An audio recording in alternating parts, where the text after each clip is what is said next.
지난 주말 피격으로 부상을 당하고도 예정대로 전당대회에 참석한 트럼프 전 미국 대통령이 공화당 대선 후보로 공식 지명됐습니다.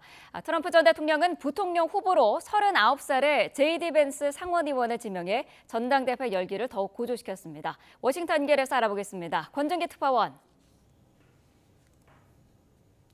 네, 워싱턴입니다. 네, 나흘간 열리는 전당대회의 첫날인데요. 트럼프 전 대통령이 대선 후보로 공식 지명됐다고요? 그렇습니다. 공화당 대의원 2,400명이 참석한 가운데 호명 투표로 트럼프 전 대통령의 후보 지명이 이루어졌습니다.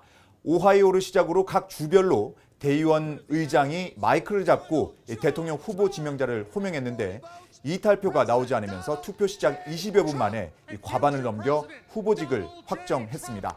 과반을 넘길 당시 호명 투표에 나선 대의원 의장은 마침 트럼프의 차남인 에릭 트럼프였는데 후보 지명 당시 상황 잠시 보시죠. On behalf of our entire family and on behalf of the 125 delegates in the unbelievable state of Florida, we hereby nominate every single one of them for the greatest president that's ever lived, and that's Donald J. Trump.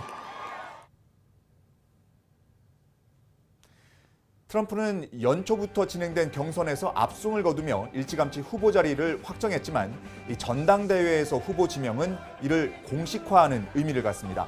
트럼프 전 대통령은 후보 지명 자리에는 등장하지 않았지만 오늘 밤 전당대회 현장에 나타날 거라는 전망이 나오고 있어 지난 주말 피격 이후 첫 공개 연설에 나설지 관심이 모이고 있습니다. 네, 트럼프와 함께 대선에 나설 부통령 후보도 지명이 됐죠.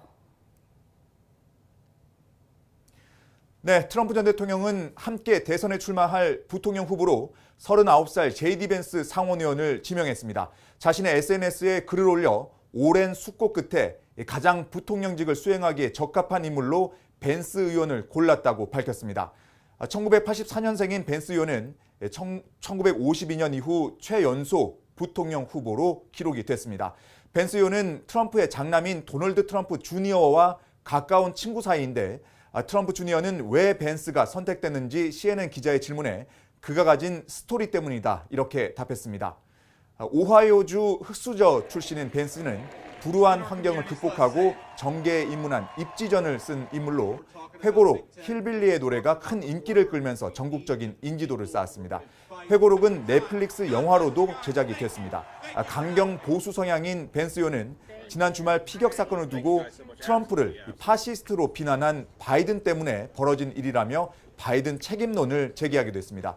바이든 대통령은 벤스는 트럼프와 함께 부자 감세와 중산층 증세를 추구한다며 집권을 저지해야 한다고 말했습니다. 직접 들어보시죠. What do you make of JD Vance? JD Vance. JD Vance? What do you think of JD Vance? He's a clone of Trump on the issues. A clone of Trump on the issues. So I don't see any difference. 네, 공화당은 이렇게 열기가 뜨거운데 이에 반해서 바이든 대통령 측은 다소 침체된 분위기라고요. 그렇습니다. 지난달 말 토론 이후 바이든 사퇴 요구가 거셌던 민주당에서는 지난 주말 트럼프 피격 사건 이후 분위기가 잠잠합니다. 의회 전문 매체 더 힐은 바이든 인지력 논쟁이 잠시 멈췄고 누구도 이 민감한 주제를 총격 이후 논의하고 싶어 하지 않는다고 보도했습니다. 대선 패배 우려가 커지면서 바이든 대통령 사퇴론을 꺼내기가 힘들어진 상황이라는 겁니다. 바이든 대통령은 오늘 NBC 뉴스와 진행한 단독 인터뷰가 방영될 예정인데 미리 공개된 영상에는 트럼프를 관역 중앙에 놓아야 할 때라고 한 발언은 실수였다 이렇게 말했습니다. 지난 주말 트럼프 피격 사건 이후 해당 발언이 논란이 되자 잘못을 인정한 겁니다. 다만 해당 발언은 자신에 대한 사퇴 요구가 아니라 트럼프의 거짓말에 집중하라는 말이었다며 폭력 선동은 아니라고 해명했습니다. 지금까지 워싱턴에서 YTN 권준기입니다.